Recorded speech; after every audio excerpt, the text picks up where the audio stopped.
안녕하세요. 미국 유학고수 TV 시청자 여러분들, 유학고수입니다. 자, 오늘도요, 지난 시간에 이어서 제가 석사 때 어떻게 공부했는지에 대해서 쭉 얘기해 보도록 하겠습니다. 자, 이걸 통해서 미국 유학 가시는 분들이 도움이 되라는 마음으로 얘기할 뿐입니다. 뭐 어떤 정치적인 의도도 없고요. 어떤 개인적인 어떤 뭔가 이 스토리를 통해서 뭔가 다른 꿍꿍이가 있어서 이 얘기를 하는 게 아니에요. 오로지 유학 갈 사람들에게 도움이 되라고. 왜냐면 저와 같은 상황에 있는 사람들이 저와 똑같은 실수를 할 수 있기 때문에 제가 그래서 얘기하겠다는 생각을 들었습니다. 자, 그래서 저는 제 앞 영상을 먼저 보고 오셨기를 바랍니다. 그래서 굉장히 위험한 동네, 소위 말하는 우범지대에 실수로 집을 정하는 바람에 굉장히 고생했습니다. 고생해가지고 와이프와 저는 거기를 떠나기로 마음을 먹습니다. 근데 그때 당시에 제가 지금 사실 제 약간 습관 중에 하나가 오래된 문서들을 버리지 않고 스캐너로 다 스캔해가지고 중요한 문서들은 이렇게 잘 저장해 놓는 습관이 있어요. 그래서 이게 제가 미국에서 공부했던 게 정말 10년도 훌쩍 넘은 옛날이지만 아직도 그때 하드에 그때 집 계약서 사본이 스캔한 사본이 있어요. 그래서 제가 사실 여기 보이시는 프린트 해갖고 왔어요. 그래서 그때 기억을 더듬어서 얘기를 해드릴게요. 자, 그때 아파트 렌트비가 한 달에 795불짜리였어요. 원베드 아파트예요. 원베드는 뭐냐면 거실이 있고 침실이 있고 화장실 하나 정도 있는 그냥 딱 신혼부부가 살기 좋은 그런 아파트죠. 그래서 원베드에서는 거기다 이제 침대를 놓고 자는 거고, 거실이 있고 거실에 이제 TV랑 그냥 우리가 생각하는 TV 보고 뭐 그런 공간이 있고, 그 다음에 주방이 있고 화장실 하나 딱 있는 요런 걸 원베드라고 하거든요. 그래서 그때 원베드에 살았었어요. 원베드. 근데 그때 한 달 렌트비가 795불이었어요. 795불이었는데 그때 795불이 지금 달러 환율보다 그때 달러 환율이 훨씬 비쌌어요. 그때 뭐 여러 가지 세계 경제에 달러가 좀 강한 시기여가지고 그때 환율이 좀 셌던 시기여서 거의 1200원이 넘었었어요. 1달러에 1200원이 훌쩍 넘는 그 시절이어가지고 그때 795불이면은 거의 한 달 100만 원인 거예요. 100만 원. 그래서 그렇게 위험하고 범죄도 많고 살기 안 좋은 동네가 한 달 월세가 100만 원이었어요. 100만 원. 그러니까 사실 한국의 월세에 비하면 훨씬 비싼 거죠. 그래서 미국이 기본적으로 본인이 집을 구매할 수 있는 입장이 되면은 집 구매가는 한국에 비해서 훨씬 싸요. 훨씬 싸단 말이에요. 그렇지만 집을 구매할 능력이 안 돼서 남의 집에 월세 살아야 사는 입장에서는 이렇게 구린 동네에서도 이렇게 비싼 월세를 낸다고요. 이게 의미하는 게 뭐냐면 미국은 정말 자본주의에 우리가 현대 세상을 살아갈 때 우리가 경험할 수 있는 그 자본주의 시스템 있잖아요. 그거의 끝판왕이라고 보면 돼요. 그게 미국이에요. 그러니까 미국을요, 사람들이 좀 잘못 이해하는 게, 한국에 계신 분들이 미국을 바라볼 때 미국 선진국이라며 왜 저렇게 길에 거지가 많고, 선진국이라면 왜 길에 저렇게 이렇게 범죄들이 있고, 선진국이라면 이렇게 저렇게 더러운 동네들이 있어?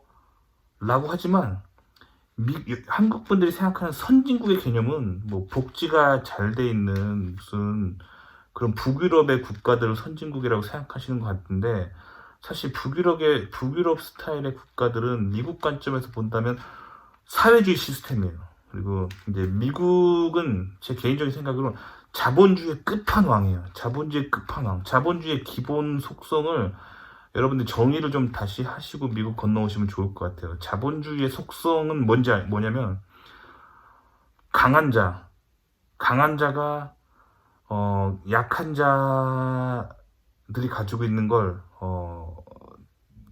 다 가져가는 시스템이죠. 즉 위너 takes all. 그게 바로 자본주의 시스템이에요. 그래서 부익부 빈익빈. 그래서 잘 사는 사람들은 끝없이 잘 살아질 수 있지만 못 사는 사람들은 끝없이 빈민으로 추락하는 이 자본주의의 그 냉정한 그 법칙이 존재하는 정말 세상 중의 세상.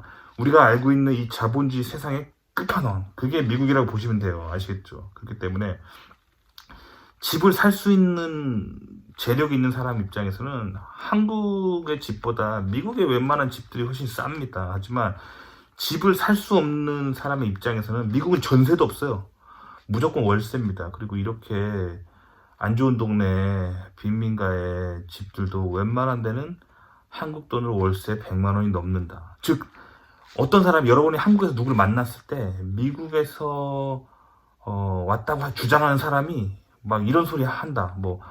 미국은 월세 되게 비싸고 의료비 되게 비싸고 막 치안 안 좋고 살기 힘들어요. 직장에서 월급은 쥐꼬리만큼 받고 이렇게 말하는 사람 있잖아요. 이렇게 말하는 사람 이 카테고리에 드는 사람들은요. 사실 미국이란 자본주의 시스템에서 사회적 약자에 속하는 사람들입니다. 그래서 소위 말하는 좀 자본주의 시스템 속에서 좀 이렇게 빈곤하게 사는 사람들이죠. 그런 사람들이 살기 힘든 거예요. 하지만 미국에서 한번 이 자본주의 시스템의 승자가 되기 시작하잖아요. 그러면 winner takes all. 이게 바로 자본주의의 냉정한 법칙입니다. 그래서 미국에서 한번 이렇게 잘 나가기 시작하면 정말 끝도 없이 잘 나갑니다. 그 리밋이 한국에서의 상위 리밋이랑 달라요. 그래서 미국에 한번 성공하기 시작하잖아요. 그러면 어마어마한 성공을 거둡니다. 그래서 제가 아시는 분들 중에 미국에 성공을 거듭하셔서 막 자가용 비행기 타고 어디 가시는 분들이 있어요. 막 그렇게 끝없이 성공한다고요. 그게 바로 자본주의, 이 거대한 자본주의 시장을 가진 미국의 속성입니다. 그래서 미국 오실 때 결국에는 미국에서 꼭 성공하시길 바랍니다. 그러면 한국에서 성공한 것보다 엄청나게 크게 성공할 수 있어요. 하지만 다시 말하자면 여기는 냉정한 자본주의가 있는 곳이에요. 그래서 한번 나락으로 떨어지면 한국보다 더 못 살아요. 그게 이제 이 자본주의의 이제 속성이란 말이에요. 그래서 미국 오실 때 이런 자본주의 속성에 대해서 다시 한번 잘 생각하시고 오시기 바랍니다. 근데 어쨌든 다시 본론으로 돌아가자면, 그래서 월세 100만 원가량 그때 환율로 해보면 그랬었어요. 그래서 약 795불짜리 월세 아파트에 살았었는데, 이때 제가 이 아파트를 계약하는 조건으로 계약하기 전에 보증금 시큐리티 디파짓으로 795불을 요구했어요. 그래서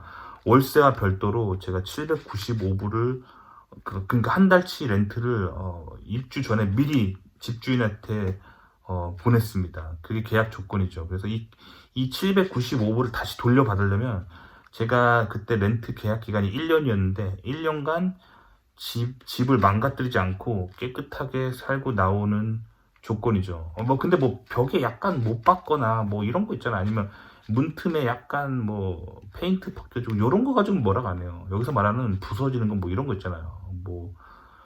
변기를 완전 깨트려 버리든지 아니면 욕조를 완전 깨트려 버리든지 그런 사고 있잖아요. 예를 들면 욕실에서 내가 확 미끄러져서 넘어졌는데 변기를 머리 팍 박아가지고 욕조가 반이 확 쪼개진다든지 요런 대형 사고가 나면은 이제 그 수리비를 이 시큐리티 디파짓 795불에서 까는 거죠.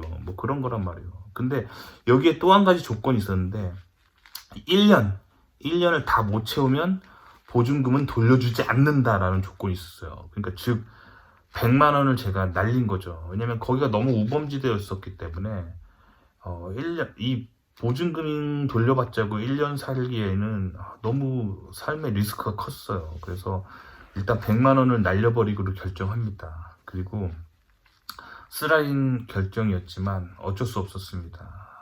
살기 위해서 안전한 곳으로 제가 이동하기로 결심을 합니다. 그래서 아내와 함께 그때 한번 했던 실수를 다시 반복하지 않기 위해서 사람의 말을 듣는 거, 다른 사람의 말을 듣는 거에 대해서 우리가 굉장히 주의하기 시작합니다. 사실 한국에서 처음 이 아파트를 구했을 때는 제가 오로지 정보를 구할 수 있는 건 인터넷으로 내가 한 번도 본 적 없는 사람에게 이메일을 보내서 그 아파트 어때요? 그 동네 어때요? 라고 물어보는 건데 이게 굉장히 리스크가 큰 방법이에요. 이 세상에 믿을 놈이 어딨냐고. 사실 그 사람이 이런 정보를 준 사람이 굳이 뭐 사기치려고 하지 않는다 하더라도 사람은 기본적으로 성향이 다른 거야. 그러니까 그 사람은 그 정도 가격에 이 정도 아파트라면 그 사람 입장에서 괜찮다고 생각한 거라서 정말 괜찮다고 생각해서 여기를 추천해 줄 수 있단 말이에요. 무슨 말이냐면 제가 이거 언제 깨달았냐면 제가 이제 학기가 시작해서 어떤 한인 유학생 형님을 만났어요. 근데 혼자 사시는 형님이었어요. 그러니까 나이가 훨씬 저보다 많은 그런 늦가기 유학생 형님이셨는데 30대 후반에 미국에 유학을 오신 형님이었어요. 그러니까 한국에서 학부를 마치고 한국에 석사까지 마치고 한국에서 직장 생활까지 꽤 하시다가 이제 나이 드셔가지고 30대 후반쯤에 미국에 그 박사과정으로 제가 다녔던 그 학교에 같이 유학 오신 형님이 계셨는데 근데 뭐 여자친구도 없으셨고 결혼도 안 하셨고 그냥 딱 외모에서 풍기는 그냥 딱 포스가 그냥 결혼을 포기하시고 결혼에 전혀 희망도 없으시고 그냥 공부만 해야겠다고 생각하시는 분이셨어요. 그래서 항상 이렇게 만나면 옷이 꾀죄죄한 거 있잖아요. 정말 그 뭐랄까 혼자 사는 혼자 오래 산 남자들의 이런 얘기가 죄송한데 그냥 리얼하게 제가 본 거를 얘기한 거예요. 혹시 비슷한 상황에 있으신 분들 기분 나쁘게 듣지 않으시길 바랍니다. 제가 그냥 본 거를 그대로 묘사하는 거예요. 그래서 꾀죄죄하고 뭐 이렇게 좀 옆에 가면 약간 제가 목욕도 좀 잘 안 할 것 같고 뭐 그냥 이렇게 이발도 잘 안 하고 항상 그냥 정말 꾀죄죄하게 그냥 공부만 하신 형님이셨어요. 근데 한국인 유학생 형님이셨죠. 그래서 일단 한국인이니까 뭐 그래도 이제 학교에서 자꾸 마주치니까 인사는 하고 지냈죠. 근데 우연히 그 형님이랑 집 렌트에 대해서 좀 얘기를 해봤어요. 근데 그 형님이 원베드 아파트인데 혼자 살고 있는데 룸메이트도 없어요. 근데 400불에 월세를 살고 계시다는 거예요. 말이 안 되는 거예요. 왜냐면 내가 그렇게 위험한 동네에 그렇게 꾀재재한 아파트에서 내가 795불을 내고 있었는데 나의 반값을 내고 있다는 거지. 400불. 어떻게 그럴 수가 있지? 근데 그 형님이 얼마나 악착같고 얼마나 지독한 사람이었냐면 봐봐요. 우연히 그 공대 건물 앞에서 그 형님이랑 만나요. 그러면 형님 안녕하세요 하고 제가 인사해요. 그럼 뭐 이제 남자들끼리 이제 뭐 이렇게 막 얘기하다가 좀 이렇게 재밌는 얘기 하고 싶으면 우리 커피나 한잔 하면서 얘기할까 할 수 있잖아.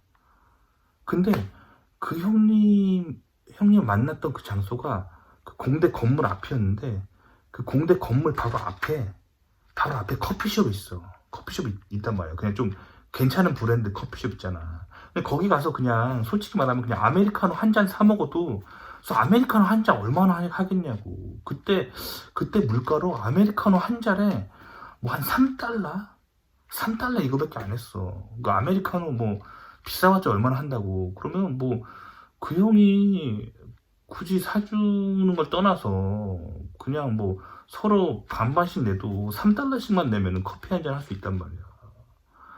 근데 그 형님이 뭐 또 남자들끼리 좀 약간 그런 게 있어. 한국 남자들끼리는 이 형님이 좀 사주려고 하는 뭐 그런 거 있잖아. 그래서 그 형님이 막 얘기하다가 내가 커피 한 잔 사줄게 그러는 거야.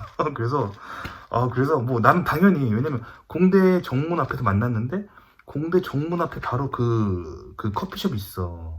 그러니까 그러면 상식적으로 바로 이렇게 고개만 딱 돌리면 여기 커피숍이 있단 말이야. 그럼 거기 가서 뭐 그냥 그 형님이 커피 2잔 사가지고 같이 마시는 줄 알았거든. 근데 그 형님이 따라와 그러는 거야. 응? 따라와. 어디 간다는 거야? 하여튼 그냥 따라갔어. 근데 거기서 그때 그 형님 만났던 장소에서 그 남자 걸음으로 좀 이렇게 빠른 걸음으로 한 10분? 10분을 걸어가는 거야. 아니, 그 커피숍 바로 앞에 있는데, 그냥 진짜 한 20m 앞에 커피숍이 있는데, 거기를 안 가고, 한 10분을 걸어가는 거야, 둘이. 나는 어디 가나 했어. 근데 막 걸어갔는데, 쫙 끝에, 그 편의점 있죠, 편의점이 있는 거야. 근데 편의점에서도 미국도 편의점 있어. 그 뭐랄까, 주유소 같은 데 옆에 편의점 있어. 근데 그런 데서 파는 커피는 되게 싸구려 커피야. 그래서 물론 그런 데도 아메리카노가 파는데, 아니야. 아메리카노라기보다는 우리가 아메리카노라고 말할 때 보통 이렇게 하이 프레셔로 에스프레소를 내린 다음에 거기다 약간 뜨거운 물 타서 먹는 게 아메리카노잖아. 근데 그런 거 말고 그 정체를 알 수 없는 커피인데, 그런 편의점 가면은 이렇게 마호병이 큰 게 있어. 근데 그 마호병 큰 거 위에 이렇게 펌프가 달려 있거든. 그 펌프를 누르면은 그 마호병 안에 있는 이 큰 마호병 안에서 이게 까만 커피가 쫙 쏟아 나와. 그거를 이제 일회용 컵을 대고 펌프질을 해가지고 편의점에 팔아. 근데 그런 거는 보통 싸구려 커피고, 그런 거는 보통 1달러 이거나 1달러 미만인 데도 있어. 그러니까 지금 미국 물가로도 1달러 혹은 뭐 75센트 뭐 이렇단 말이야. 그러니까 진짜 싸구려 커피지. 근데 그 형님이 그 10분간 막 걸어가가지고 거기 가서 그걸 그 편의점 싸구려 커피를 사주시는 거야. 되게 황당했어. 그래서 그렇게 해가지고 이렇게 펌프질 해가지고 그 싸구려 커피 이렇게 딱 해가지고, 뭐 아마 그거 한 75센트짜리였을 거야. 그래서 그거 두 잔 하면은 1달러 50센트밖에 안 나오잖아. 근데 아까 그 커피숍 갔었으면 그 형이 쏘면은 6달러 이상 들잖아. 근데 1달러 50에 커피 쏘고 생색 낼 수 있잖아. 근데 그 형하고 정말 그때 그 사건 이후로 정말 손절해야겠다는 생각을 정말 깊이 했어. 근데 뭐 어쨌든 그 형님이 그렇게 짠돌이처럼 사셨단 말이야. 그래서 아니 400불짜리 아파트에 사신다는 거야. 그래가지고 근데 그 형님도 그때 그 학기에 박사과정으로 입학을 하셔 갓 오신 분이셨고, 나도 거기에 이제 석사과정 입학해서 갓 온 사람이었단 말이야. 나도 머리를 쓰고 용을 써서 795불, 그러니까 약 800불짜리 집을 찾았는데 그 형님이 400불짜리를 찾았다는 거야. 그러면서 그 형님이 그 집 어때요? 내가 물어보니까 사는데 문제 없어. 뭐 수돗물 잘 나오고 전기 잘 나오고 인터넷만 잘 나오고 뭐 그럼 됐지. 그러니까 뭐 인터넷이 공짜라는 얘기나 그 인터넷 라인을 본인이 설치해야겠지만 어쨌든 집에서 인터넷 잘 된다는 거야. 뭐 그러면 문제 없지 그러시는 거야. 근데 그 형님이 거기서 한 2달 정도 사신 다음에 우연히 또 길 가다 만났는데, 그 형님도 그 아파트를 파기하면 보통 시큐리티 디파짓을 못 돌려받아. 그러니까 그 형님은 아마 월세를 400불을 내고 있었으면 시큐리티 디파짓을 처음에 아마 400불을 요구했을 거야. 보통 그게 관례거든. 그러니까 그 짠돌이, 그 싸구려 커피 사주겠다고 10분을 걸어가셨던 그 짠돌이 형님도 나랑 똑같은 실수를 하신 거야. 그래서 400불 디파짓 날리고 다른 집 구하신다는 거야. 근데 그 형님한테 물어봤어. 형, 거기 왜 나가세요? 그래서 나도 내 얘기를 했고, 그러니까 그 형이 딱 듣더니, 응? 야, 너가 경험한 거 정도면은 뭐 그 정도면 괜찮은 거야. 그러는 거야. 응? 내가 경험한 게 괜찮다고? 오. 그럼 형은 왜 나가시는데요? 그랬더니, 나는 말이야, 내가 살았던 아파트는 거기가 마약하는 사람들 소굴이었어. 그래서 내 아파트 현관문을 이렇게 열고 나가면 바로 그 현관문 앞에 그 벤치가 있고 뭐 이러는데, 거기 길바닥에서 마약한 사람들이 막 쓰러져가지고 막 취해가지고 해롱해롱거리고 있고 막 주사기 널브러져 있고 막 그런 데라는 거야. 그래서 형 그래서 400불이야. 그러니까 그래서 400불이었던 것 같대. 그런 거야. 그래서 어쨌든 소름이 쫙 끼치는 거야. 그래서 어쨌든 너무 싼데 있잖아. 너무 싼데 살면 안 돼. 생명이 위험할 수가 있어. 어쨌든 그 형도 그래서 딴 데 구해서 가신 거야. 어쨌든 다시 내 얘기를 들어보자면, 그래서 나는 그 795불짜리 그 렌트 아파트를 포기를 하고, 그 시큐리티 디파짓도 795불 포기를 하고, 그래서 내 그때 와이프랑 정말 깊이 깨달았던 건 누구 얘기를 듣느냐는 거야. 그러니까 봐봐, 그 400불짜리 집에 살았던 그 형 있잖아. 그 형한테 내가 인생의 조언을 절대 들으면 안 된다고 내가 그때 다짐을 했어. 그렇게 좀 뭐랄까 삶의 밸런스가 없이 뭔가 선택하는 사람 있잖아. 그런 사람들은 결국에 인생에 제대로 된 선택을 할 수가 없어. 그래서 어쨌든 그 형님을 내가 욕하자는 건 아닌데, 그 형님이 왜 여자가 없는지 나는 그때 진심 간파했어. 그리고 그 형님은 결국 내가 그 학교 다니는 동안 여자랑 다니는 걸 단 한 번도 본 적이 없어. 어떤 여자가 그런 사람이랑 같이 사귀고 싶겠어. 그 형님이 박사를 졸업했는지 못했는지 나 모르겠어. 왜냐면 난 거기서 석사만 하고 갔기 때문에 그게 그 형님과의 마지막 기억이고, 그 형님하고 뭐 내가 연락을 안 하고 지냈어. 왜냐면 뭐 연락하고 지내고 싶은 마음이 안 들었어. 너무 사람이 이렇게 막 너무 강팍한 마음으로 사는 게 막 너무 힘들더라고. 그 사람하고 손절해 버렸어. 어쨌든 그때 이제 내가 깊이 느꼈던 거는, 우리가 누군가의 조언을 들을 때 어떤 사람에게 듣느냐가 중요하다는 거야. 왜냐면 만약에 내가 어떤 인생의 조언을 그 400불짜리 아파트에 살았던 사람한테 듣잖아? 그럼 그 형 마인드는 어때? 사람 관계가 파괴되더라도 1달러, 그러니까 75센트짜리 커피 사주면 되는 거고, 본인의 삶이 망가지더라도 400불짜리 아파트 살면 된다고 생각하는 사람인 거잖아. 그러니까 그런 사람한테 인생의 조언을 들으면 안 되는 거야.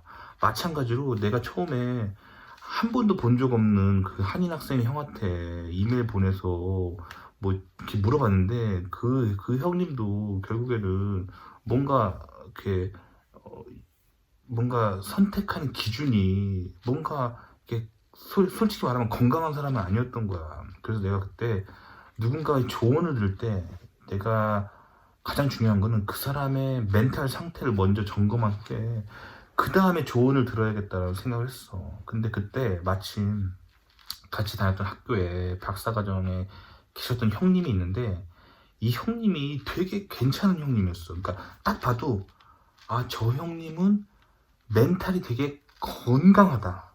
마음이 밝고 인생에 어떤 밸런스가 있는 사람이다. 밸런스란 건 뭐냐면, 우리가 살 때 너무 성공만 추구하지 않고, 물론 어느 정도 성공을 추구하는 것도 중요하지만, 성공, 즉 본인의 일도 중요하게 생각하지만 본인의 어떤 소중한 삶도 누릴 줄 아는 이 삶과 어떤 일의 그 밸런스 있잖아. 이게 아주 잘 갖춰지고 건강하게 사는 사람 있잖아. 행복해 보이는 사람 있잖아. 그런 사람의 조언을 들 때 이게 아주 좋은 거야. 그래서 나는 그런 사람을 찾았는데 마침 있었어. 되게 내가 그때 다녔던 학교에 박사과정에 어떤 형님이 계셨는데, 사람이 너무 괜찮아 보이고, 그 사람이 하는 선택은 항상 굉장히 조화롭게 건강하게 뭔가를 선택하는 형님이셨어. 그래서 그 형님한테 내가 물어봤어. 형님은 아파트를 어디 사시고 그 아파트를 왜 선택하셨어요? 그랬더니 그 형님이 그러시더라고. 나는 말이야, 미국에서 아파트를 살 때 아파트에는 좀 투자를 해. 왜냐면 우리가 사는 공간이기 때문에 학교에서 공부하고 집에 왔을 때 좀 내가 편안함을 느껴야 되기 때문에 좀 괜찮은 아파트에 나는 좀 무리를 해서라도 아파트를 좀 좋은 데 산다고. 그리고 학교에서 가깝고, 그래서 집에서 금방 학교까지 갈 수 있고, 그리고 그 집이 좀 상태가 괜찮아야지. 그리고 이런 조건이 맞춰진다면 나는 그게 보통 시세보다 좀 비싸다 하더라도 그냥 그런 데를 선택해, 그러시더라고. 그래서 저 형님 조언을 들어야겠다 싶어서 나도 좀 렌트에 좀 더 투자를 하고 그래. 그래서 내가 그 하드디스크 뒤져보니까 내 옛날 하드 그 이사간 집에 그 렌트비가 나와 있는 계약서가 있더라고. 근데 그 그 계약서에 나와 있는 그 주소로 가지고 내가 요즘 그 인터넷으로 집 시세 알아보는 사이트가 있거든. 그 월세 그걸로 최신 정보를 보니까 그때 내가 이사 가기로 했던, 그러니까 두 번째로 이사 간 그 아파트 그때 집 계약서를 지금 보고 있는데, 그때 내가 얼마를 냈냐면 한 달에 1,055불에 계약을 해. 1,055불.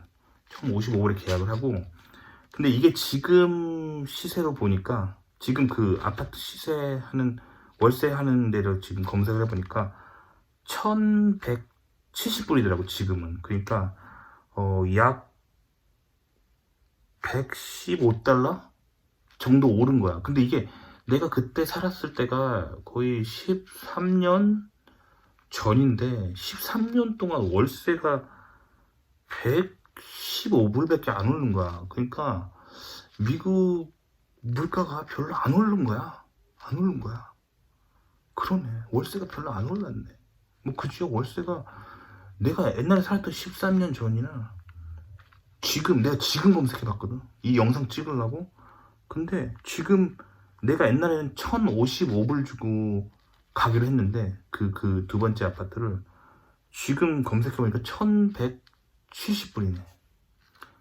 어쨌든 지금 오늘 날짜로 내가 옛날에 살았던 그 두 번째로 이사간 아파트가 1,170불이지만 내 옛날 그 가격으로 해야지. 계속 스토리를 얘기하려면 옛날 가격으로 얘기할게. 그래서 그때 1,055불짜리 아파트로 이사 가기로 결정을 해. 근데 내가 원래 795불짜리 아파트 살았을 때 거기는 원베드룸이라고 했잖아. 근데 사실 내가 이사 가기로 한 1,055불짜리 이 두 번째 아파트는 원베드가 아니야. 원베드는 아니가 스튜디오 아파트라고 해요. 여기를 스튜디오 아파트를 한국말로 굳이 하라면 뭐냐면 원룸. 그러니까 원베드는 침실이 하나 있고 거실이 있고 그 주방이 있고 화장실이 있는 게 이게 원베드룸이거든. 근데 스튜디오 아파트는 뭐냐면 원룸이야. 그래서 침실이 따로 없어.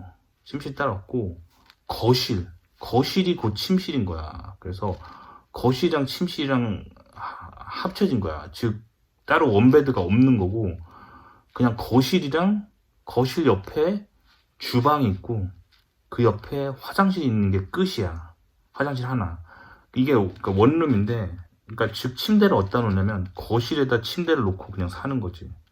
그리고 그 거실에서 침대 반대편에다가 TV를 놓고 그냥 침대에 누워서 TV를 보든지, 아니면 뭐 여유가 된다면 그냥 침대 옆에 조그마한 소파 놔두고, 그 지금 원룸인 거야. 이게 스튜디오 아파트야. 근데 스튜디오 아파트는 더 싸. 근데 내가 그때 당시 기억을 돌아보면 내가 두 번째로 이사 가기로 한 아파트 있잖아. 거기서 원베드룸도 있어, 그 아파트에. 근데 원베드룸은 1,395달러였어. 그러니까 1,395달러니까 즉 내가 원래 원베드룸에 살았대잖아. 그러니까 원베드인데 원베드 투 원베드로 똑같은 조건으로 이사 가려면 내가 1,395불을 내야 되니까 원래 795불에서 즉 600불을 더 내야 되는 거야. 그러니까 한 달에 600불이면 뭐 대충 환율로 뭐 70만 원이 넘는 돈이었거든 그때 당시에. 그러니까 월세 뭐 100만 원 정도 내다가 그거보다 더 심하게 돈을 내야 되니까 나한테는 그게 너무 큰 돈이었던 거야. 그래서 내가 그때 고민을 하다가 원베드 투 원베드는 못 가겠다. 그래서 내가 그 아파트에 원베드 말고 그 원룸도 있었어. 그러니까 그 아파트에 여러 가지 옵션이 있는데 원베드 아파트, 투베드 아파트, 쓰리베드 아파트, 뭐 포베드 아파트 이렇게 여러 가지 룸 옵션이 있고, 그리고 방이 하나인 원룸 옵션도 있는 거야. 그래서 그냥 원룸으로 가기를 결정해. 그래서 원룸으로 가면 그때 1,055불이 되는 거야. 그래서 1,055불이면은 내가 원래 살던 아파트가 795불이었으니까 약 260불. 그러니까 원래 살던 아파트보다 260불만 더 내면은 내가 이 두 번째 아파트로 갈 수가 있는 거야. 근데 왜 이 두 번째 아파트는 왜 이렇게 더 비쌌냐면, 이 두 번째 아파트는 정말 안전한 지역에 있었어. 정말 안전하고 너무 깨끗하고 쾌적한 환경이었어. 그래서 비쌈에도 불구하고 내가 그 좋은 동네로 이사 가기로 결심을 해. 근데 형편상 원베드 투 원베드를 하면은 내가 똑같은 조건을 가면 600불을 매달 더 내야 되니까 그렇게 하면 내가 너무 힘들 것 같은 거야. 그래서 그냥 원베드 방 한 칸을 포기하고 더 좁은 데 살더라도 퀄리티 있게 살자. 그거에 와이프랑 나랑 동의를 해. 그래서 그냥 스튜디오 아파트, 그냥 원룸에 260불만 더 주고 1055불에 그냥 들어가기로 결정을 해. 근데 이게 바로 내가 그 아까 조언을 구했던 사람 있잖아. 이 건강한 사람 있잖아. 이 건강하신 형님이 했던 얘기야. 그러니까 넓은 집에서 되게 안 좋은 동네 살 바에는 그냥 닭장 같은 집이어도 동네 자체가 안전해야 된다. 그래서 내가 그 동네 살 때 어떤 위협을 느끼지 않고 마음 편하게 공부하고 거주하고 동네 주민들하고 이렇게 마음 편하게 행복하게 살 수 있는 게 장땡이다. 그 형이 그렇게 말씀해 주셨어. 그래서 그 형의 조언을 듣고, 사실 이 아파트가 그 형님이 살고 계신 아파트였어. 그 건강해 보이신 형님. 그래서 그 형님의 아파트에 들어가기로 해. 그래서 근데 그 형님이 이제 추천을 해주는 거야. 추천을 해주면 그 형님이 그 아파트 오피스에다 얘기해 주는 거야. 내 친구가 들어오는데 괜찮은 친구다라고 하고 그 형님이 추천해 주잖아. 그럼 그 형님한테 아파트에서 고맙다고 200불을 줘. 그러니까 누구 소개해줬다고 고맙다고 200불을 줘. 그래서 그 형님이 그 200불을 받아서 나랑 반반씩 반띵 하자는 거야. 그래서 그 형이 나를 소개해준 대가로 그 형 아파트 오피스에서 200불을 받고 그 형이 100불 먹고 나한테 100불을 줬어. 그러니까 서로 좋은 거지. 나도 그 형이 괜찮다고 하는 아파트를 그 형한테 소개받아서 나한테도 좋은 거고, 그 형도 아파트 소개해주고 자기도 100불 생겨서 좋은 거고. 그래서 어쨌든 서로 100불씩 나눠 가죠. 일단 거기서 100불이 생긴 거잖아. 그래서 일단 땡스지. 그렇게 하고 거기 들어가. 근데 그 아파트가 옛날에 795불짜리 아파트랑 달랐던 건 뭐냐면, 795불짜리 아파트는 신용 체크가 신용 등급이 높지 않아도 돼. 그냥 신용 등급이 높지 않아도 돼. 그냥 신용 등급이 별로 안 높아도 웬만하면 안 떨어져. 웬만하면 지원하면은 다 계약에 오케이 돼. 근데 이 두 번째 아파트는, 여기는 그 신용 체크가 되게 까다롭기로 되게 소문이 높아. 그래서 이렇게 본인의 신용 등급을 이렇게 증명을 해야 돼. 신용 등급 증명해야 되는데, 내가 그때 외국인이라서 뭐 이렇게 등급이 뭐 이렇게 딱히 뭐 괜찮은 신용 등급이 아니었단 말이야. 그러니까 난 떨어질까봐 너무 걱정이 됐어. 그래서 이 형님이 되게 나한테 조언을 해주시더라고. 그 아파트가 그 지원할 때 면접을 본대. 아니 무슨 회사도 아니고 면접을 본대. 그래서 아파트 오피스에서 몇 시까지 오라 그래서 면접을 본대. 그래서 왜 여기에 살고 싶고 뭐 그런 거 있잖아. 그래서 그 아파트 인터뷰 절차가 까다롭더라고. 인터뷰하기 전에 지원서를 제출하고 본인의 신용을 증명할 만한 서류들을 제출하고 인터뷰 날짜에 그 아파트 오피스 매니저랑 면담을 해야 돼. 근데 그 형님이 그러시더라고. 그 아파트 면접을 보는 이유가 뭔지 아냐고. 혹시라도 뭐 불량한 사람이어서 범죄를 일으킬 수도 있고, 혹시라도 뭐 이렇게 재정 상태가 안 좋아서 월세를 못 낼 수가 있기 때문에, 그렇게 되면 아파트 입장에 손해라고. 그렇지만 어떤 서류상으로 보이는 그런 것만 가지고 이렇게 바로 딱 거절해버리면 뭔가 그 아파트가 사람 차별한다고 소송당할 수도 있기 때문에, 그냥 약간 소위 말하는 사람 보는 눈이 있는 사람이 면접을 봐서 좀 불량해 보이면 떨어뜨린다는 거야.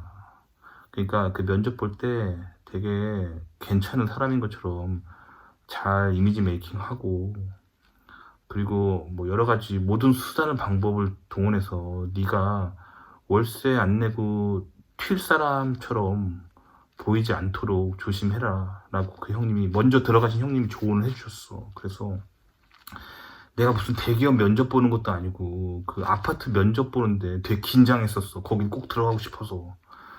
그래서 그때 면접 보는 날 굉장히 단정한 옷 있잖아. 단정한 옷. 막 딱 봐도 막 진짜 이렇게 공부만 할 것 같은 모범생처럼 보이게. 원래 내가 좀 그런 이미지지만 평소보다 더 오버해서 막 이렇게 2대8 가르마에다가 이렇게 여기다가 이렇게 아주 단정하게 있잖아. 약간 진짜 약간 찐따같이 보일 정도로 이렇게 단정한 게 이렇게 2대8 가르마 하고, 완전 옷도 여기 옷 다 잠그고 이렇게 이게 딱 모범생처럼 이게 옷도 셔츠도 아주 그냥 잘 다려입고 굉장히 그냥 딱 봐도 저 인간 모범생이네, 뭐 나쁜 짓 안 하겠네, 뭐 이런 이미지 메이킹을 딱 한 다음에 가서 매우 친절하게 매너 있게 가서 그 면접에 임해. 사실 그때 신용 등급도 별로 안 좋아서 난 떨어질 거라고 예상했었어. 근데 내가 그때 꼼수를 하나 쓰는데, 내가 그 한국에서 그 유학 올 때 제출했던 그 한국 학교 뭐 성적 증명서 있잖아. 물론 좋은 학점은 아니지만 그래도 내가 한국에서 학부 때 4.5 만점에 3.4 이상은 맞았기 때문에 뭐 2점대는 아니었다는 거지. 그래서 그 성적표도 내. 그리고 내가 그 학교 여기 유학 붙은 학교 있잖아. 석사과정 거기 붙은 어드미션 레터 있잖아. 그것도 카피해서 내. 그러면서 내가 뭐라 그러냐면, 난 여기 공부를 정말 하러 왔고, 나는 정말 성실하게 공부하는 학생이고, 문제 일으키지 않고, 동네 사람들하고 잘 지내고, 나는 집도 깨끗하게 사는 사람이다. 막 이렇게 아주 이렇게 내 어필을 해. 무슨 대기업 면접 보는 것도 아니고 어필을 해. 그래서 사실 그때 신용 등급이 별로 안 좋았지만, 그래도 결국에 붙어. 근데 웃긴 거는 여기 합격했는데, 너무 기쁜 거야. 무슨 대기업 붙은 것도 아니고 아파트 면접 붙었는데 기쁜 거야. 그래서 어쨌든 여기 이사를 들어가기로 해. 근데 그때 굉장히 충격적인 소식을 들어. 이 아파트 매니저가 뭐라 그러냐면, 일단 우리 아파트 붙은 걸 환영한다고 그러면서, 우리 아파트는 입주한 사람에게 입주 축하로 깜짝 선물을 준다고. 그래서 깜짝 선물이 뭐예요? 나는 그냥 초콜릿이라도 선물로 주려고 그러나 그랬거든. 근데 그 매니저가 뭐라는지 알아? 깜짝 선물로 첫 2달 렌트를 면제해 준다는 거야. 어? 자, 그럼 다시 정리해 줄게. 내가 얼마나 그랬지? 이 아파트가 1055불이라고 했잖아. 그치? 1055불. 그리고 옛날 아파트는 얼마였지? 795불. 자, 근데 첫 2달 아파트를 면제해 준다고 하면은, 봐봐. 이게 그럼 월세 1055불이 아닌 거야. 무슨 말이냐면, 1055불을 10으로 곱한 다음에 12로 나눠야 평균적인 월세가 나오겠지. 내가 만약 1년을 산다고 가정하에. 그렇게 한번 계산해보면 결국에 1055불이 아닌 게 돼. 무슨 말인지 알겠지? 내가 지금 한번 연습장에 계산해볼게. 계산해보니까 그런 식으로 계산하면 결국에 1055불의 월세가 1055불 월세가 아닌 게 돼. 이렇게 계산하면 약 879불이 돼, 월세가. 그럼 결국 옛날에 살던 아파트 얼마나 그랬지? 795불이지. 그러면 정말 100불 미만으로 돈 내면은 이렇게 좋은 아파트에 들어갈 수가 있게 되는 거란 말이야. 그거 정말 깜놀랄 일이지. 이걸 만약에 내가 알았었다면 그냥 원베드도 그냥 지원해 볼 걸 그랬어. 근데 그때는 이렇게 알려주지 않았어. 지원하고 아파트 합격하니까 그제서야 깜짝 선물로 2달 렌트비를 면제해 준다는 거야.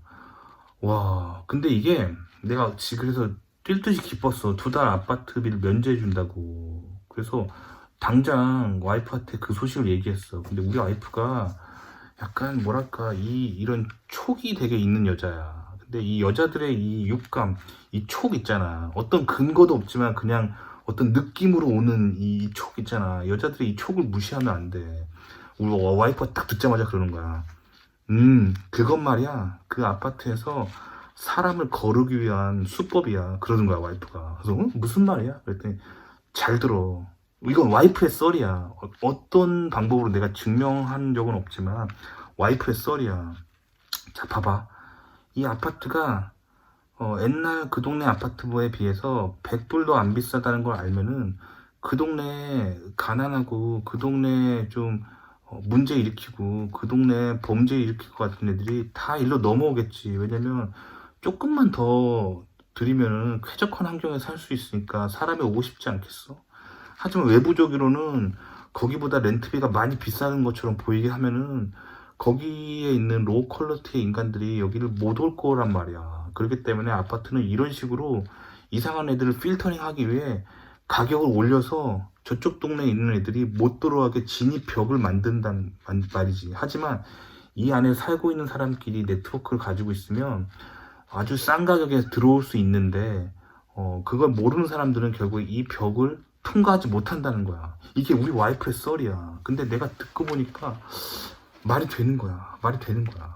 근데 나중에 내가 이거에 대해서 미국 친구들이랑 한번 디스커션 해본 적이 있거든.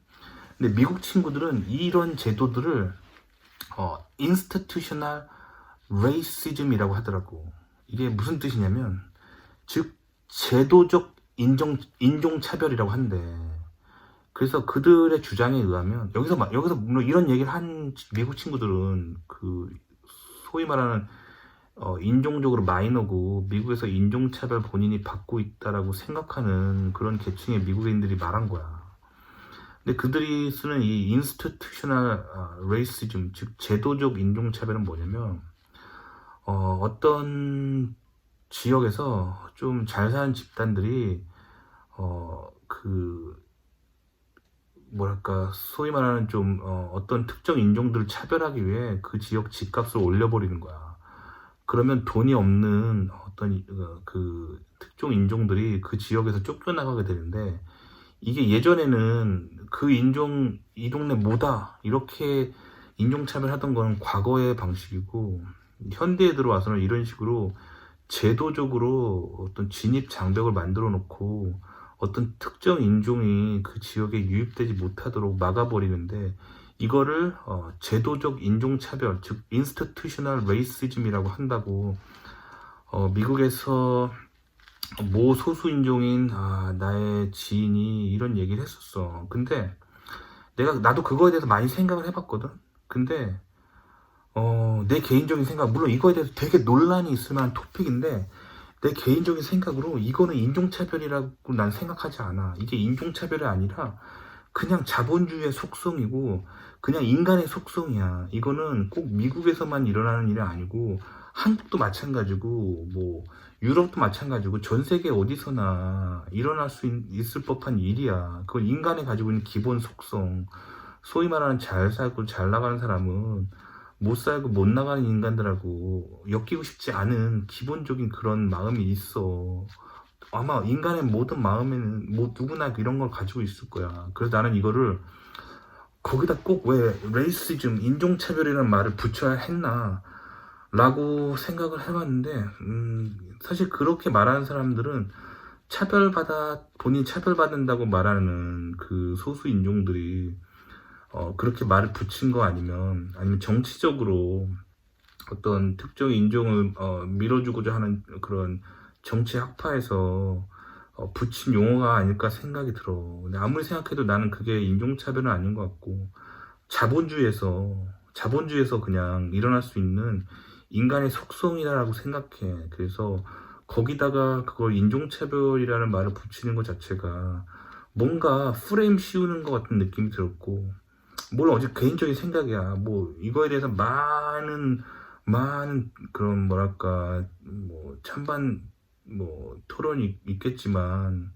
나는 그냥 자본주의 속성이라고 생각하고 이거를 제도적 인종차별이라고 나는 부른다는 거는 올바른 용어는 아니라고 나는 개인적으로 생각해. 어쨌든 이렇게 그 좋은 아파트에서 진입 장벽을 만들어 놓고 사람을 걸렀다는 거야. 즉 겉으로 보이게 홈페이지에는 월세를 비싸게 올려놓고 막상 붙으면 월세를 2달 면제해주는 방식으로 그 아파트는 그렇게 운영하고 있었어. 근데 어쨌든 그렇게 들어갔는데 그 동네는 다 그런 식으로 한번 필터를 거친 사람만 들어오기 때문에 그 동네 범죄가 전혀 없었어.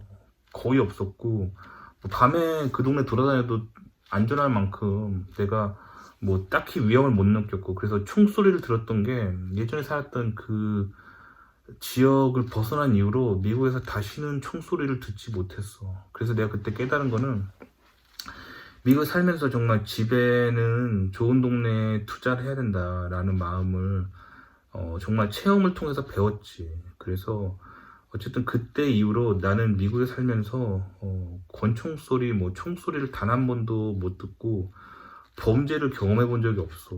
그래서 지금 내가 이 영상을 찍고 있는 이 동네도 사실 나는 지금 실리콘밸리 살고 있는데 실리콘밸리의 부촌에 살아. 그래서 실리콘밸리 사는 사람들한테 내가 사는 동네 이름을 말하잖아.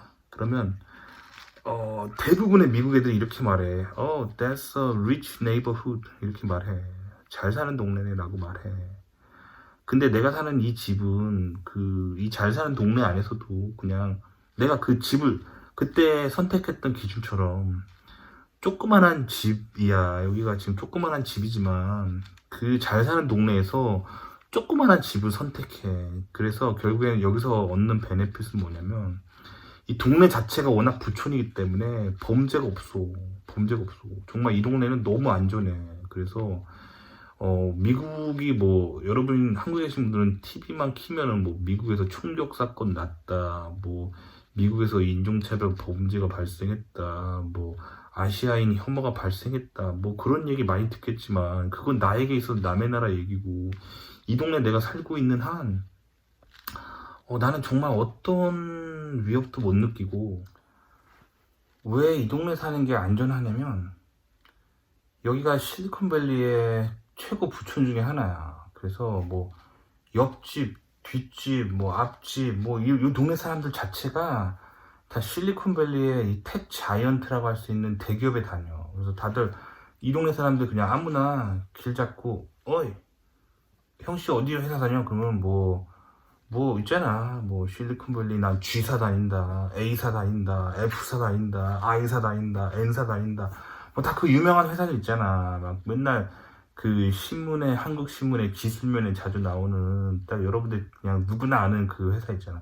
그거 다 다니는 사람 다 이 동네 사는 거야. 그리고 아니면 그 동네 임원, 그 회사 임원, 아니면 뭐 CEO도 있을 수 있겠고, 뭐 그냥 다 잘 사는 사람이 이 동네 살아. 그러니까 여기서는 사실 범죄가 일어날 수가 없는 게, 이 사람들은 범죄를 저지른 사람들이 아니야. 왜냐면 이 사람들은 가진 게 많은데 뭐 미쳤다고 남의 물건을 훔치고 왜 남을 뭐 때리고 남한테 해를 끼치지 않아. 그렇기 때문에 이 동네에서는 범죄가 거의 없어. 범죄가 없다고. 그래서 그리고 이 동네 뭐 다들 그게 좋은 환경이기 때문에 애들이 뛰어놀아. 그래서 보면은 창문 열고 낮에 보면은 그냥 꼬맹이들 있잖아. 뭐 한 7살, 8살 뭐 이런 애들이 그냥 뭐 길에서 그냥 뛰어놀아. 앞에 잔디밭 있잖아. 잔디밭에 그냥 뛰어놀아. 그게 어린애들이 이렇게 뛰어놀 수 있다는 거는 치안이 정말 좋고 동네가 믿을만하기 때문에 부모들이 그렇게 앞마당 잔디밭에서 애들 뛰어놀게 하는 거야. 근데 내가 옛날에 말했잖아. 치안 안 좋은 동네는 미국 가면은 막 동네에 막 창문에 막 감옥처럼 쇠창살 있고 막 방탄유리 있고 막 그런 데니까 그런 동네가 있어. 그러니까 이게 정말 미국이 빈부격차, 문화의 차이가 진짜 심해. 그래서 미국을 정말 오래 살아보고 미국의 밑바닥에서 최상위까지 경험해보지 않고는 미국을 안다라고 말하면 안 되는 거야. 그러니까 한국에서 제발 이제 잠깐 미국 방문해서 뭐 잠깐 미국에 좀 안 좋은 동네에 갔다 와놓고 미국 되게 지저분하고 미국 되게 위험하고 미국 되게 살기 힘들다 이런 판단을 하지 않았으면 좋겠어. 왜냐면 아마 당신이 갔던 동네는 미국에서 저 밑바닥에 있는 하류 사회였을 거야. 진짜 미국의 괜찮은 사회들은 굉장히 살기 좋고 굉장히 좋다는 거야. 그러니까 내가 말하고 싶은 요지는 그 돈 없다고 너무 싼 데 사지 말라는 거야. 어느 정도 좀 좋은 집에 사는 거를 좀 투자라고 생각하고 그거를 좀 아깝게 생각하지 말고 그 좋은 동네에서 좋은 사람들하고 어울려 살 때 그 상위 클래스의 굉장히 좋은 문화를 배울 수가 있거든. 이 배움, 이 문화 속에서 숨 쉬는 것 자체가 그 이렇게 살았던 기억들이 인생에서 큰 자산이기 때문에 투자라고 생각하고 집은 너무 싼데 안 살았으면 좋겠어요. 그래서 내가 이렇게 미국에서 좋은 동네 살면 항상 베네핏이 있는데 뭐냐면 첫째로 범죄가 없어. 범죄가 없고 인심이 되게 괜찮아. 인심이 되게 괜찮아서 그냥 이웃들끼리 서로 너무 이렇게 살갑게 대해주고 이렇게 서로 이렇게 친하게 지내고 뭐 이렇게 갈등 같은 게 없어. 그래서 뭐 요즘 뭐 인터넷 보면은 뭐 미국 사회 아시아인 인종차별이 막 긴장감 있다고 하는데 나는 솔직히 말하면 전혀 못 느껴. 전혀 못 느끼고 그냥 내 동네 사람들 다 친해. 그리고 나한테 다 잘해주고 왜 그러냐면 다들 있을 만큼 있는 사람이기 때문에 뭐 아시아인에게 딱히 안 좋게 대해야 할 이유가 없어. 이 동네 사람들은 다들 뭐 먹고 살만하고 여유가 있기 때문에 오히려 베풀려고 하지 이웃에게. 그래서 이 동네 사람들은 이웃에게 많이 베풀고 굉장히 여유가 있어. 그러니까 그때 내가 그 미국에서 처음에 왔을 때 그 집을 선택하면서 내가 느꼈던 그 원리를 가지고 내가 아직도 미국에 살 때 굉장히 항상 선택하는 게 좀 삶에 여유가 있는 사람들하고 엮여 사는 거에 대해서 굉장히 중요하게 생각해. 근데 내가 이렇게 선택하는 거 있잖아. 항상 이렇게 선택하는 거를 어떤 사람들이 굉장히 삐딱한 마음으로 보면은 끝도 없이 삐딱하게 볼 수 있고 나를 인스티튜셔널 레이시즘에 굉장히 익숙해진 사람이라고 나를 굉장히 비판하는 폴리티컬 커렉트니스 PC 주의로 나를 보는 사람도 분명히 있을 거야. 근데 나는 뭐 그런 정치적인 컨셉 뭐 그런 거 전혀 생각 안 하고 그냥 내가 살 때 내가 살면서 마음속에 편안함을 느끼고 내가 이 세상을 살 때 행복하게 살 수 있는 그 기준으로 뭔가 항상 선택하고 거주지를 정하거든. 그래서 난 항상 그냥 좀 삶에 여유가 있는 사람들이 있는 곳, 또 학군도 좀 좋고 아이 키우기 안전하고 범죄가 없고 뭐 그런 데를 항상 주거지를 정할 때 1순위로 정해. 그런데 정하면은 어떤 인종차별도 없고 사람들하고 너무 살갑고 살기 좋단 말이야. 근데 내가 요즘 이 동네에 살고 있는 내 입장에서 내가 가끔 한국 그런 뭐 TV도 볼 때가 있거든. 한국 TV라든가 한국 뉴스라든가 아니면 한국에 나오는 뭐 그런 개인 방송이라든가 뭐 이런 채널들을 볼 때 미국이 마치 이렇게 인종차별과 특히 아시아인 혐오 뭐 그리고 뭐 범죄 총기 사건 뭐 이런 게 되게 가득한 나라인 것처럼 막 묘사를 해. 한국 언론에서 특히 한국으로 나오는 그런 영상들이 그런 게 되게 많은데 일단 그런 영상들이 일단 뭐 거짓말은 아니니까 실제로 그런 일이 일어났으니까 그 팩트를 바탕으로 만들어졌겠지만 그런 어떤 전체 사건에서 어떤 강력 사건은 어느 사회나 일어나는데 그것만 이렇게 계속 포커스를 하다 보면은 정말 그 영상 편집자가 마음만 먹으면 미국이란 나라를 굉장히 위험하고 굉장히 안 좋은 사람 살 때가 못 되는 땅으로 묘사하고자 마음 먹으면 충분히 그렇게 할 수 있다는 거야. 그렇지만 내가 말하고 싶은 요지는 내가 만드는 이 영상의 타겟은 나 같은 사람들이야. 그래서 미국에서 공부하고 뭐 석사나 박사를 공부한 후에 미국의 대기업에 진입하거나 아니면 미국에서 교수하실 분들 뭐 이런 사람이 걸어야 될 이런 사람이 버는 연봉 정도로 선택할 수 있는 그 지역 있잖아. 그런 데는 대부분 굉장히 안전하고 뭐 인종차별이 거의 없는 지역이야. 없는 지역이고 아주 살기가 좋아. 그래서 인종차별은 보통 나는 인종차별을 단순하게 인종의 문제로 보지 않거든. 그러니까 무슨 말이냐면 내 피부색이 동양인이라서 단순하게 나를 싫어하고 그런 게 아니야. 그게 아니라 나는 그 인종차별이 결국엔 돈이랑 관련됐다고 생각하거든. 그래서 돈이 없이 살기 때문에 너무 사는 게 힘들어서 서로 살갑지 못하는 상태를 서로 인종차별이라고 오해하고 살아가고 있는 거야. 근데 정작 미국 사회에서 좀 여유가 있는 동네 있잖아. 이런 데 살면은 인종차별이 거의 없어. 거의 없어. 내가 지금까지 미국에 살았던 동네는 백인들을 만나잖아. 그러면 아시아인들에게 정말 친절하고, 뭐 흑인들을 우연히 마주쳐도 뭐 딱히 뭐 어떤 마찰도 없었어. 그 사람들 되게 나이스하고 다들 뭐 자기 어떤 직업을 가지고 직장 생활하는 멀쩡한 사람들이었고, 뭐 같은 뭐 동양인을 만나도 다들 뭐 대기업 다니거나 막 엔지니어고 다들 그러기 때문에 뭐 어떤 인종적인 갈등을 사실 이렇게 느껴본 적이 없단 말이야. 그렇기 때문에 여러분들이 한국에서 보는 그 언론에서, 한국 언론에 특히 나오는 미국 관련 영상들은 사실 이제 나는 미국에 오래 살았기 때문에 그 한국에서 그런 영상이 보도되면 그 동네가 어딘지 알거든. 딱 보면은 미국에서 굉장히 좀 살기 힘든 사람들만 모여있는 그런 소위 말하는 약간 빈민가에 가까운 동네들이 거의 한국 언론에서 이렇게 빵빵 이렇게 언론의 그 포화를 받으면서 이렇게 하이라이트가 딱딱 된단 말이야. 결국 그 영상 편집자의 목적은 단 하나야. 미국을 사람 살 때 못되게 보이도록 완전 까는 거지. 그럼 왜 깔까? 왜 깔까 보면은 결국 그 밑바탕에 보면은 아주 다분히 정치적인 의도야. 그래서 미국의 어떤 정치 세력과 반대하는 정치 세력들이 한국에서 그런 미국을 까는 영상을 만드는 거야. 정말 정치적인 의도라고. 그래서 미국의 실제 사회를 한국에서 여러분들이 한국어를 보는 그런 영상들로는 미국 사회를 절대 대변하지 못해. 그게.